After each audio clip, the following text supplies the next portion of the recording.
Welcome back to the Global Mindfulness in Kids Summit. My name is Dr. Chris Willard, and Helen Maffini and I are your hosts. And today we are headed to Denmark to talk to my friend and colleague, author, mindfulness teacher, and I'm going to attempt to pronounce your name, Rikke Braren. And I'm so excited to just hear a little bit about what is happening in mindfulness and education up in Denmark, where I actually just was as a tourist, and it's a really kid and family oriented place, and heading back again actually in a few weeks, and we're going to be hanging out in person, hopefully. So Rikke, do you want to just introduce yourself and share a bit about what you do and what you are doing? Yes, I would love to, and thank you for inviting me here, Chris. It's really a pleasure. I'm very excited about this because this is my first time, and I hope my English will be okay. I'm originally a therapist, Master of Education, and I have a MBSR certification from US Medical School.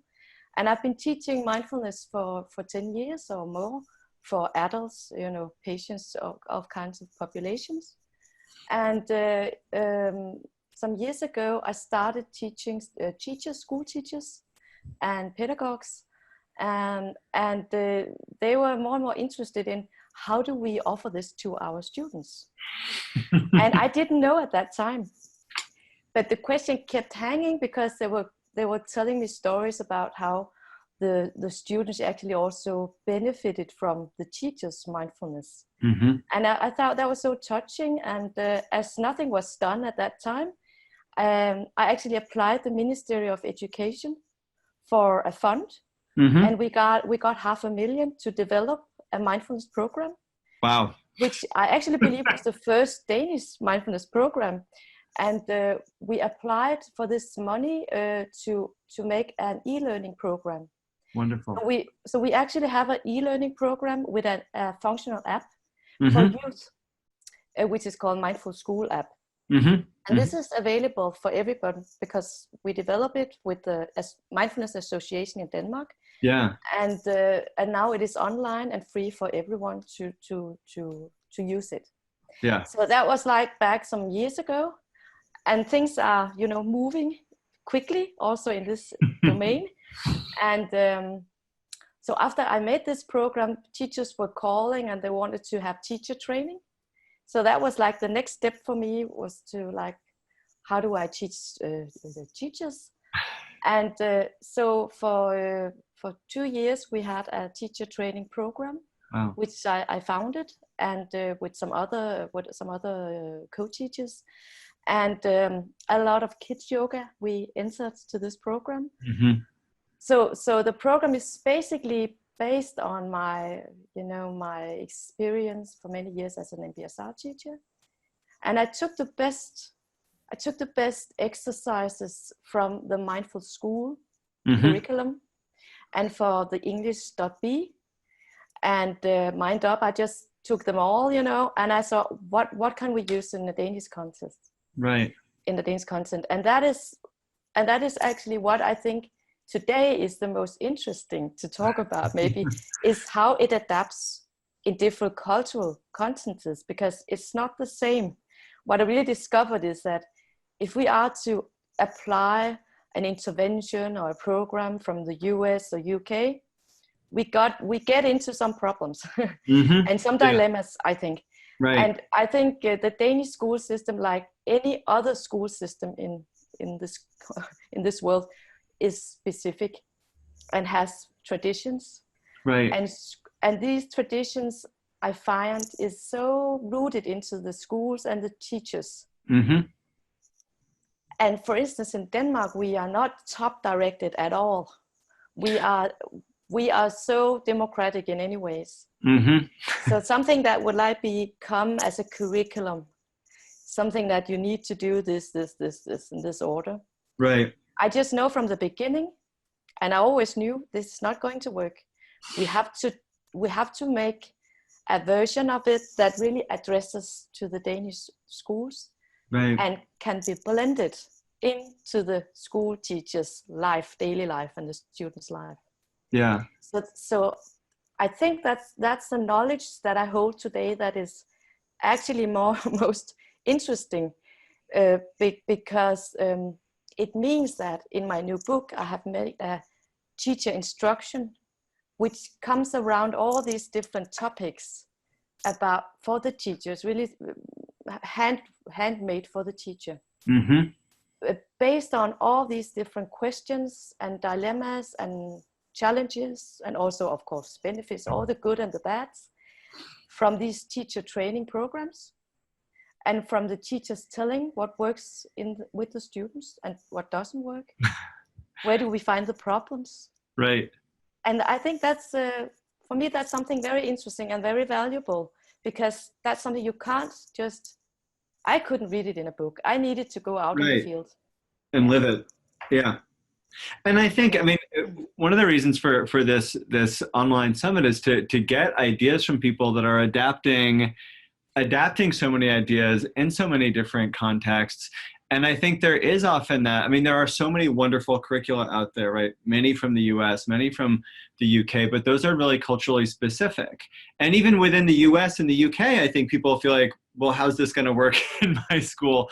But I think it's so interesting to see, like, what are the real challenges as, you know, as we adapt this for culture, and what are the opportunities? Like, what, you know, what uniquely Danish things can ways can mindfulness arise, and what can it look like? And so can you talk a little bit about some of the challenges have been as you've tried to adapt, again, some of these great curricula, but like what worked, what didn't work, what advice might you have for other folks, either in Denmark or around the world, as they think about, all right, I got this big book, it's in English, or it's in, you know, maybe it's translated into my language, but how do I start to translate this culturally?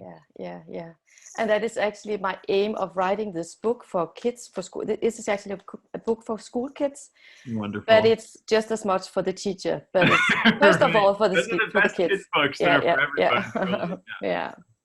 So what was really nice about this project was that with this fund, I could hire a scientist from the University of Pedagogy in Denmark, actually the most high esteemed within this area. She followed my students during this, you know, I did 2 programs, and she followed the last one. So we like had a pilot and then a study. And we actually had a study which came out at the university. I also did an article, but it was based on phenomenologically qualitative interviews with each student. Wow. And I think that's quite interesting, because there were 25 students, boys and girls, who reported what the benefits were. So I saw the practical side from how they benefited in the classroom, and she was reporting it. So I think we actually got something that was quite interesting, because it was just, it had, you know, it had some I don't know, I think it was it had some values, because she was a part of this program. Right. But I started actually with this pilot program in a so-called boarding school for kids with dyslexia. And these kids were really having a lot of problems. So vulnerable, because they have been mobbed, harassed, you know, all their lives. And, you know, when we came and the school headmaster was, this is really nice, we would like to try this mindfulness with these kids. Of course, I had all the parades up, because yet another, you know, experience, and we are just the rabbits, you know, and so there were a lot of obstacles, and I was all new. I was normally teaching adults, and now teaching children with ADHD, and really low self-esteem, and, you know, so vulnerable, and because everything that comes with being dyslexic is hard. And so I think I got all the best and most valuable learnings from that program I did with them. And there were boys with different degrees of ADD and ADHD, and some of the boys really freaked out, you know. This was horrible for them. So what I know today is that this is not for all. Right. And right. this that should be addressed very differently for different populations of kids. Yeah. I got all my ethics in line here, because it was I think that's some of the valuables that I bring with me, that it has to be free in the sense that you can get alternatives. You don't have to be a part of it if you really don't like it. And the girls were very keen on yoga. Uh-huh. These were also young girls, who had low self-esteem in many ways. But the yoga really gave them some strength and some belief in themselves, and especially the yoga. And I have adapted the mountain meditation for kids from John Kabat-Zinn. Yeah. And that, that exercise just really, I have amazing result with that exercise. And especially these kids, finding the grounding and believe in themselves. No matter what happens outside yourself, you can still sit, and be accepted by yourself, first of all. So in this first round, you can say I got all, the claps, But I think it's very valuable, and I believe today teachers who are entering this world, or mindfulness teachers in general, we need to have these challenges on our way to really respect this. So that we just don't come and say this is for all and it's easy and it's a miracle, just take this medicine and you'll be. It doesn't work like that, and we know that. You know that too. So after we did a normal 9th grade, who were just going out going out of the first education for the 9th grade, and they were going for the almost final graduation exams. So when they actually had the mindfulness program was when they were writing their a big assignment, thesis, not a thesis, but like a project. And some of them actually chose to write a project about mindfulness. That was also very sweet. Yeah. But they found that the mindfulness practice actually helped them a lot, in the midst of the chaos when you sit with an exam, and you're suddenly blank. You don't know what to write. Everything, it just, shuts down. Your brain shuts down. And what they found was just the elevator, just doing a small body scan, and just this break, this, like, I know it from myself. You get this break, and creativity comes up. So they actually got more interesting things to write about in the final exam. And they also found a nice break during this period of writing and group work. And so I found that, the stop and the break, the elevator, all of these exercises are very, very good for the students when they are in situations where they are under certain pressure. We also found with this group that the loving kindness, I adapted. What I really like about the Mindful School program is that you have the 3 different loving kindness. So they break it up into 3. And the loving kindness for a friend that you have a hard time with, as I call it. It really works so well. And they really change the relations to themselves and each other. And that's, just, kids are kids, but how they express it is like, maybe you just had a bad day, it's like able to build some empathy and understanding and alternative narrative almost about what might be going on with that challenging person and friendship. So small things. Also observations from kids who didn't want to do the program in the start, and who were actually those who came in just blending in because we let them be. And who came in the final period and said, I'm so thankful for all you gave, And these were kids with sorrow who have lost parents, and there was a specific girl. It was really changing for her to do this practice. And so this is also what I stress in my book. Even if teachers don't see the results, you never know who gets the most benefit. It's so true. It's like you just, and sometimes it's years later, you hear from kids, or you hear from a parent, or even someone in the community. You know, I mean, it's amazing to me, having been in this for a while, to then see, you know, oh, this stuff does come back around. And, you know, I get emails from kids that I worked with years ago, or hear from a teacher, or who knows what. And that's just so inspiring to see that. And it's often those kids that are kind of quieter. You have no idea whether you're reaching them or not. And it's difficult at first, but something happens. Yeah. I call it little miracles, because I really think it is small miracles. And we give them as like Thich Nhat Hanh, we give them these small seeds of mindfulness, which they bring in their life. And we never know, maybe as adults, suddenly, also these boys who didn't like mindfulness, these boys who had a hard time, maybe later they will find it again. There was exactly weird woman who came, or a teacher. The weird teacher made some... lady, as a friend of mine once got called. Right. So that's what I hope. So we really need to let go of this striving and result-based approach. We really need to relax in. We give what we have, and things will unfold. Yeah, that's what really does it. Makes it very beautiful, I think. Right. And then when it comes to the are there ways in Danish culture that you think, like, I mean, it's amazing to me anyway, as someone from the US, it's like, I mean, I'm sure it's more complicated than, I asked for a grant and I got, $500,000, and then, I got a scientist and all of that. I know it's a lot of work behind the scenes, but why do you think there's such an interest in mindfulness, and that it's growing so much right now, either around the world or in Denmark? What do you think that's a response to? I think it's because of many things, but I also see it as a wave.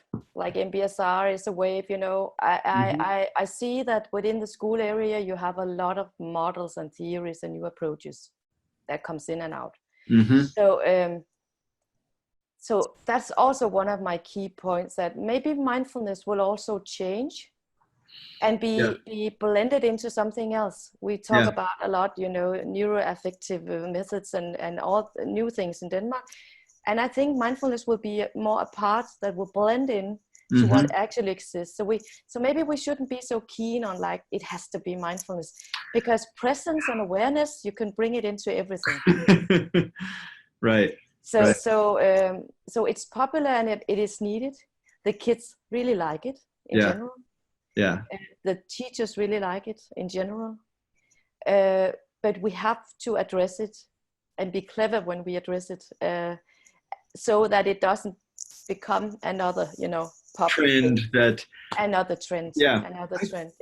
I think that's so key, and I think about that often when there's it's like, has mindfulness gotten too big, and how do we make it last? And in some ways it's like, do we even always have to call it mindfulness? And it's hard, because I'm someone who came to this when it was called mindfulness, and so I feel like that's important for integrity. And at the same time, it's like, I don't want people to be saying in 5 years and 10 years, mindfulness, that's so 2019, that's so 2020, that was that trend. Like, I want it to last. And I know that the concept we can make last, and sometimes the word itself may not, but if we can integrate it in with whatever we call it, then it has more of a chance of lasting.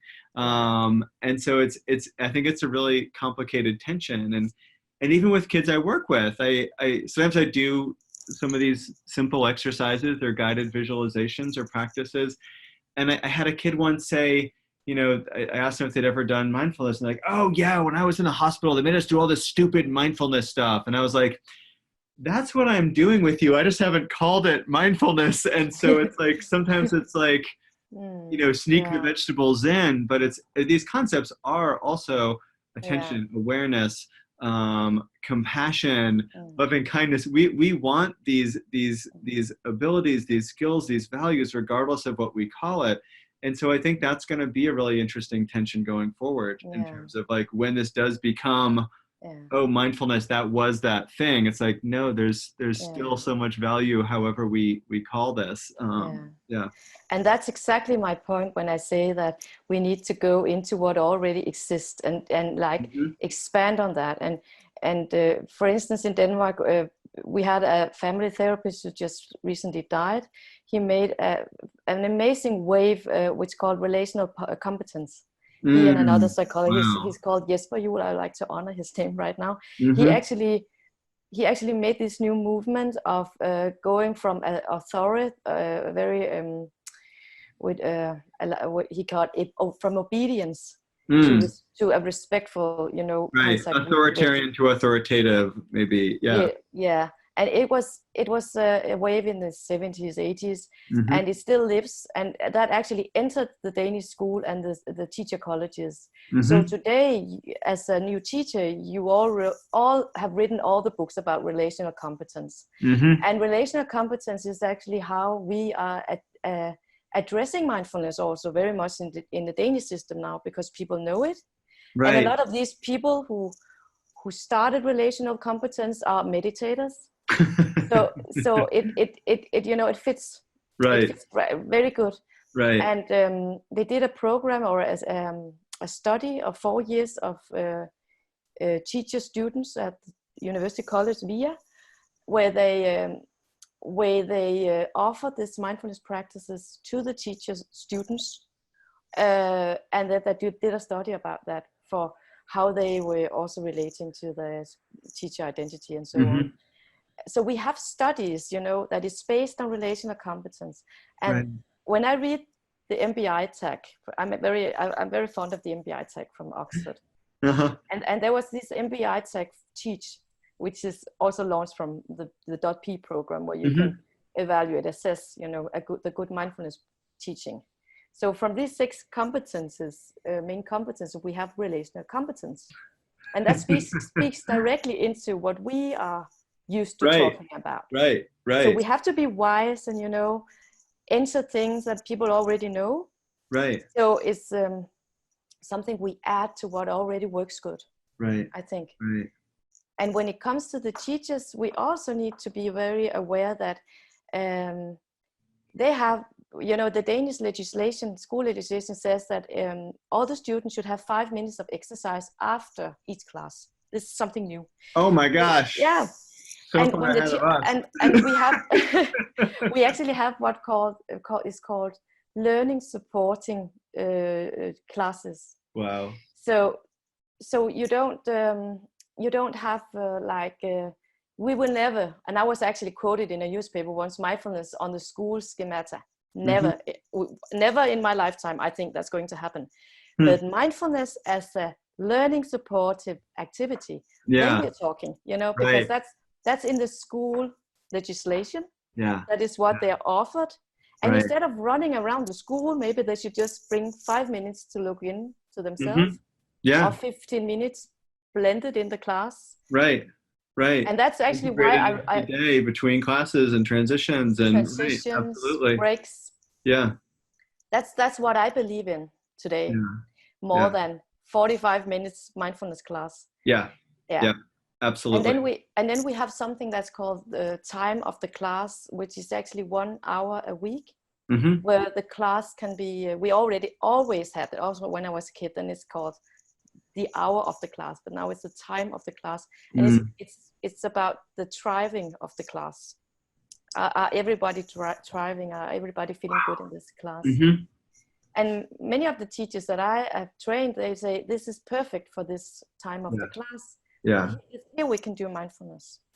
Can you talk a little bit more about that hour of the class or that time of the class? I read an article about it, I don't know, maybe 6 or 8 months ago, and I was like, this is incredible. Can you just talk a little bit more about what that is, or in Danish culture and Danish schools, kind of, and how that time is used, and maybe even where it comes out, if you know. But it seems like such a beautiful ritual. Yeah. So in Denmark, our school system is actually based on 2 very important persons. One called Grundtvig, and Christian Kold. They were 2 gentlemen who lived, in the 80s, and they were opposing to the black school, the black Christian school, which we had many years ago in Denmark. So they were into the free democratic school. Yeah. And this has really created the Danish model, and I could almost say the Scandinavian way of thinking today. Yeah.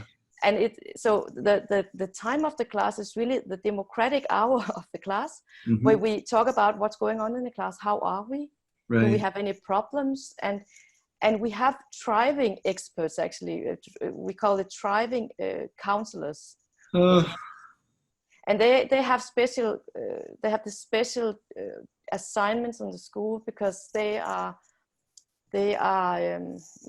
occupied with the thriving. And if some people, some students don't have and aren't feeling good in school, then this is something that they are occupied with, but also in close relation with the school psychologist. Yeah. And it's amazing that that's a job even separate from the school psychologist or school counselor, that there's these thriving coaches, or whatever the term might be. Like, that's so inspiring to me, kind of from how just totally problem-based we are in the States. Like, don't deal with it until it's a problem, and then let's deal with it. But continue to cultivate, maintain, be proactive rather than reactive. And again, no culture, no system is perfect, but it's so inspiring to hear just this idea, and then also to give kids this voice in this really democratic way to confront what other issues might be going on. Yeah. And I'm supervising 2 teachers now who are situated in the southern region of Denmark. Mm-hmm. And there was also a fund that made it possible for them to get this teacher training with me. So I went to their school and we had some days together, and now I'm supervising them. And now they are telling me that they actually have got 1 hour for each class we have preschool up till 6th grade in their school. Wow. Every class has 1 hour of this time of the class with mindfulness now. Wow. So they are actually coming out to all of the students now. So imagine if a kid would have mindfulness from preschool up to 6th grade, 1 hour a week. Yeah. 1 hour a week for 6 years. Yeah. I think we will start to see some results. Absolutely. Yeah. You better study them. And these teachers, they were very happy that the school leader was saying that we're going to do this. So everyone is having mindfulness in their school now. Yeah. And what I also see about the teachers who start to do mindfulness, it gets so popular that the teachers actually also get almost a new career, because then they get more hours to teach. And these 2 teachers, they actually are now they're going to train, or not train, but they're going to present for their colleagues. Yeah. So maybe they will know more about it. Yeah. Yeah. And then they are hired now from the local community that they should be someone, what do you call it? Some special persons that you can contact if you like mindfulness, some hours in your school. Wow. As presented, or for the students. Yeah. So now they're covering the whole local community. Wow. And I think that's amazing how it's spreading from 2 people who are just so keen on this and so lovable and so just wonderful teachers. And now they have almost full program with mindfulness. Yeah. That's how it works, And I find that so inspiring as I travel around the States or around the world, or talk to people around the world, is just how fast this travels. People so quickly, they can go from the skeptical teacher or the skeptical kid to then having the experience. And it's like, you can't talk about mindfulness, you have to feel it. Right. But then people get that experience, and then they start sharing it, and it really does, go viral almost, in a sense, throughout schools, throughout cultures, throughout different places. And it's really, and then also merges and adapts with, how does it work here with, with the school time, with the classroom time, and how does it work in other places with what's going on already there in the culture or in the schools. And it's just so exciting. And yeah, I think so too. And all these kinds of small breaks that we can put into the daily life of the kids and the teachers, we have to do it wisely. Yeah, I think, and we really have to do it, and it has to come from the downstairs from the teachers, because it is the teacher who reaches out and says, I would like to do this. It really calls for my class, and we have to support these teachers and give the best we have. And we are not going to come, I'm not going out to preach all the schools, you need mindfulness because it comes from the teachers. Right. It has to be organic. Yeah. Yeah. I always call it a root organization. It comes or NGO. It comes from the down under. Yeah. And I think that's when it comes from the down under, it will be rooted and sustainable, I think. Right. Yeah. Right. When it's top down, it sometimes works, but it really often, if it's top down without the right leadership or the right organization, it just ends up, the teachers see the head of school saying you have to do this, and then they're like a little bit resentful. And when it's organic, though, it's really amazing how it can take off. You give people again the seeds, and you give them the fertilizer, and then it really can start to grow. Yeah. And in Denmark, we talk a lot about, because the school days have become longer. We actually have a special situation in Denmark. We just changed our government, which is very good. We now have a spread. We were doing cuts, 2014. So normally before, they had special classes, they had special teacher support. And now they got a new system called inclusion, where we wanted to include these children in the normal classes. And it hasn't been very successful because resources have been lacking. So actually many of these vulnerable kids who were vulnerable from the beginning didn't get the support that we actually wanted them to have. So we see a tendency in Denmark of what we call school refusal. That the kids don't want to go to school, and it's impossible to drag them out from their home. We've seen that a lot back here too.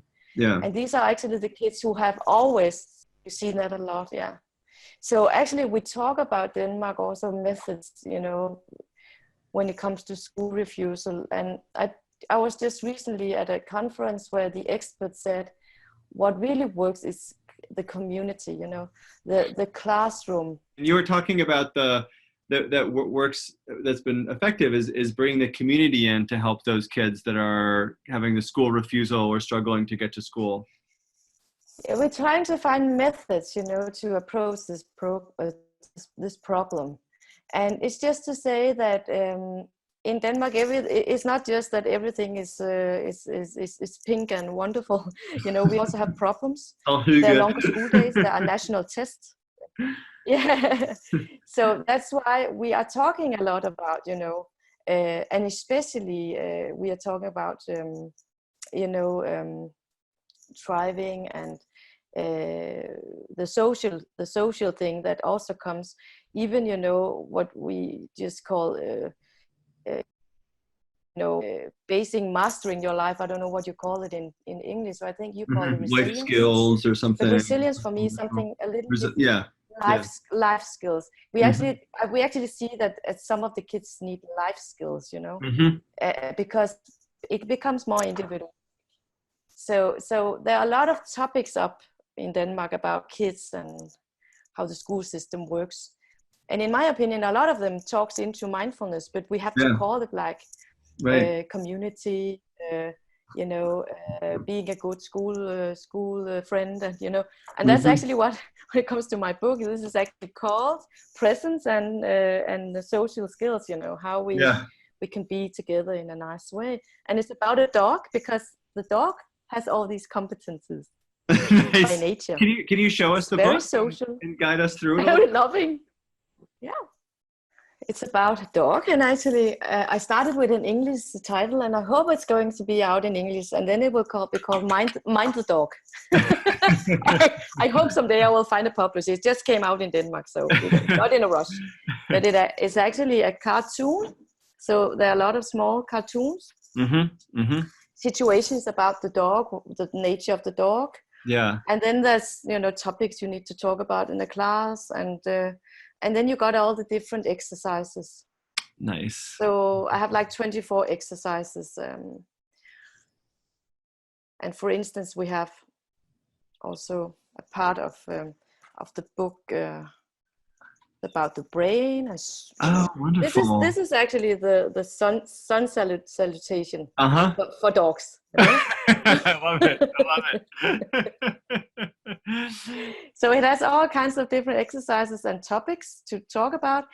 And especially I'm dealing also with the use of media, because I think such also a big one. for tweens, this is addressed to tweens like 12 to 15 years, and like 8 to 12 years, and they're not teenagers yet, but as one of the girls said, this now we are starting to use our phone very much. Yeah. And now we are going to be addicted. So actually it's not bad that they already get some reflections about how they use media. Absolutely. Yeah. Yeah. So but I also know from parents and teachers, we don't need to be too, with this on our media is something only bad. It's also a way of being social together. But just some reflections about what it does when we are using a lot of time in front of the media, how we communicate with each other, and also what it does. I'm trying to explain what it does with dopamine and oxytocin and all the stress and happiness hormones. Right. So I'm trying to get a little around. I actually did. This is the exercise I really like. It's called the good seed. And I was inspired by Thich Nhat Hanh, and how these seeds we can bring into our heart, and then we can let them grow, and then they become a tree, and a tree in the forest with a lot of other trees. And I have this it says karma for yourself. It's like hugs for yourself. Just loving kindness for yourself. And wonderful. But also a lot of massage and group yoga. Nice. Yeah. And again, bringing that community in, and individual practice, and compassion and self-compassion, and it's all so important for young people. Yeah. So this is what I do, and I really look forward to meeting you, and you hear a lot about what you're doing, because you're going to present for us next time. I'm so excited. Yeah, me too. Yeah. Great. Well, thank you again for joining us. Anything else that you want to add, or maybe is there a practice that you found kids in Denmark really respond to that you'd like to share, or anything else to finish us off?